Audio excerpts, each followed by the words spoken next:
সকলোকে নমস্কাৰ তথা স্বাগতম জনাইছোঁ। সাগৰ সকলো ভালে আছে, মই বাৰু আছোঁ। মই এটা অকণমানি সৰু বস্তু এটা বনাম। এয়া চাওকচোন, নহৰু বটা আৰু কেঁচা জলকীয়া অলপ বটি লৈছোঁ। এনেদৰে মই এবিধ চাটনি।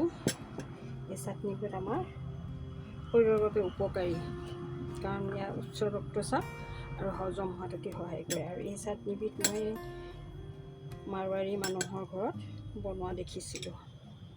এয়া চাওক, নহৰু, কেঁচা জলকীয়া আৰু অকণমান হালধি দিছোঁ ইয়াতে মই, আৰু অকণমান কাশ্মীৰী জলকীয়াৰ গুড়ি দিছোঁ, কালাৰটোৰ বাবে দিছোঁ। মই জ্বলা নহয়। ইয়াতে দিছোঁ মই জোখ অনুসৰি অকণমান নিমখটো কমকৈ দিব, কাৰণ আমাৰ বস্তুৰ পৰিমাণ অতি কম। নিমখ দি পেলাই এনেদৰে অকণমান পানী দি এইখিনি গুলি ল'ব, সুন্দৰকৈ গুলি ল'ব। নহৰু বটাখিনি মিহিকৈ বটিব, কেঁচা জলকীয়াও লগত দিব। তাৰপিছত জলকীয়া গুড়াটো আৰু হালধিটো, নিমখটো দি আৰু অকণমান পাতলীয়া পেষ্ট বনাম। এনেদৰে পেষ্ট এটা তৈয়াৰ কৰি ল'লোঁ। চাই থাকিবচোন কি কৰোঁ। এয়া কেৰাহী এখন পাতি লৈছোঁ। ইয়াতে মই মিঠাতেল দিছোঁ।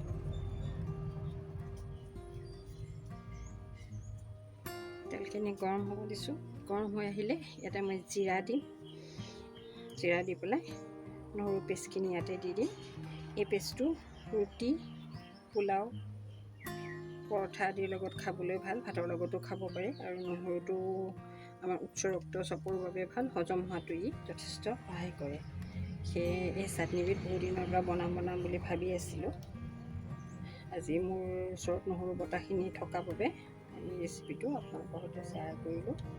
যদি ভাল লাগে আপোনালোকেও বনাই খাব, আৰু খাই পেলাই কেনে পালে জনাব। আৰু ভিডিঅ'টো চাই যদিহে ভাল লাগে আপোনালোকে লাইক কৰিব, শ্বেয়াৰ কৰিব, ছাবস্ক্ৰাইব কৰিব। কিবা থাকিলে কমেণ্ট নিশ্চয় কৰিব। মই জিৰাকেইটা এনেদৰে দি দিলোঁ। এতিয়া এই বটাখিনি মই দি দিম। একো নাই, নহৰু চাটনি।